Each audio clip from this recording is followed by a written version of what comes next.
So I've had a bit of a fair oil leak on this BWD6. Changed the O-rings in there loads of times because it has been leaking out of there. I'm fairly confident it's been leaking out of there. And it's been absolute. So I came last night, whipped seat off it. So the seat's over there. So anyway, I've dried it all off. I think as you can see on video, it doesn't look to be round any of this hydraulic, which what I thought it might have been. I thought it might have been coming out of underneath there. It looks as though underneath here looks a problem. I wondered if it's maybe coming from a reservoir box over there. Lift that off. Bit of rubber rose, I'm guessing that's our problem. Keep it clean, young bullet head. That's what we used to call your brother back in the day. So just so that I can take this bit of, just so I can take this rubber hose off, I've taken off this top bit. There's 4 screws on top, which came through there. Them two longer ones were at the front, them 2 shorter ones were at the back there. And that bolt was obviously for that tractor hydraulic bit there, the trailer. And then just been trying to tap it with dead blow hammer to get it off. It was fast at back. I have noticed there's something down there. I just thought it was maybe like a pin just to line it up. But then as I scraped the these like gasket seal stuff off, I found a 5/16 Allen key in there. So I'm just undoing that with some oil about, because when I undid the drain plug, I didn't realise there was going to be so much pressure. So it kind of went all over me overalls and all off the floor. So that's to tidy up as well. So another bit of that. And I think the reason that's in there is because it's fast there. And then also it's fast there, and then the other pipe, you can see the left pipe bobs underneath and goes round to the pump. So I gave it a little tickle with rattle can last night so it doesn't look out of place on tractor. And then I'm just going to thread it with this ridge and threading tool. 1/2" BSP. It doesn't go in. Well, only goes in about 3 or 4 threads, so some of them threads will be unsure, but that'll be what it is, I think. As long as it lines up with bolt holes, be right. Bit of lube.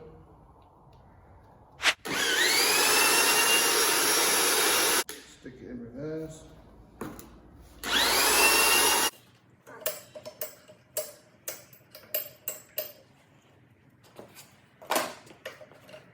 So I've got the new, I've got that bit, new pipe threaded into there.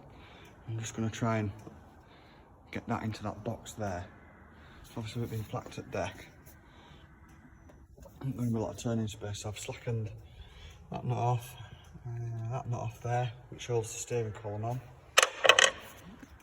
So that can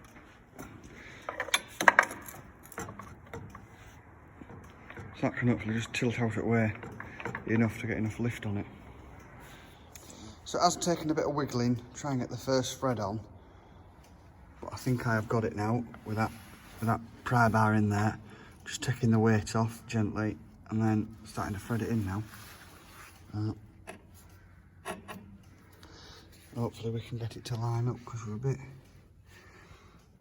not far off. Sort of 2 more turns.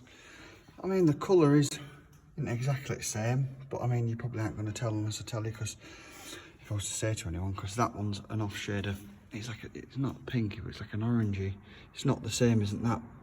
So whether you can tell that, just this bit here is a different colour to the rest of the tractor. And I did make a mess of painted mudguards a few years ago. I can't remember why I did it.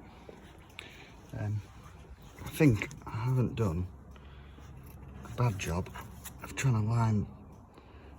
to line that all up, really. It's pretty much, I think they'll go. Please leave us a comment on whether you think I've done right putting a 1 steel piece of pipe in. I think that's how it would be original from factory, is what Andrew says, whereas Paul says it'd be better at rubber bunging because it'd be easy to take to bits, but I can't imagine he's going to take it to bits. So I've got the reservoir tank bolted back down, and that's a 9/16 spanner. Is that there's 2 bolts, one there, one just at right at the other side. And then I've got the steering column bolted back down, tight again. So that's 15/16, that one. And this one is 5/8, that one there. And then these 2 little ones are 1/2 inch. Replaced that O-ring. Changed that for, well, this kit's an R18, so that's a 22mm. Internal diameter, section 3.5, and it seems to be similar to the other one, apart from it's not squashed up. And then I've made the gasket, and I've smeared grease at each side of that. So I'll see if that holds it in. It might not. It's on return, I've been told, so it shouldn't have a lot of pressure. So as you can see, I've just pivoted the arm so it's not straight up and down. Let's see what that does. I see what that's doing. When you're spinning that arm, there is a hole in that shaft, and then as you twist that over, so you're twisting it over. So I suppose when it's straight in line, it'll go down these 2, which is going to the ram, and then when you're twisting it over, it goes to this little banjo bolt here, which then loops round up to the spool. Is that what you call it? Got it back on. Them 2 nuts underneath there were a bit of a laugh. Yeah, put the Moses back on. Looked at taking that off and swapping that to get more oil into it, but it's got a gauge. It's got like a gauge filter on it, so I'll leave that on and maybe. A little shout out to Rob Shepherd. He doesn't think this tractor will pull that plough.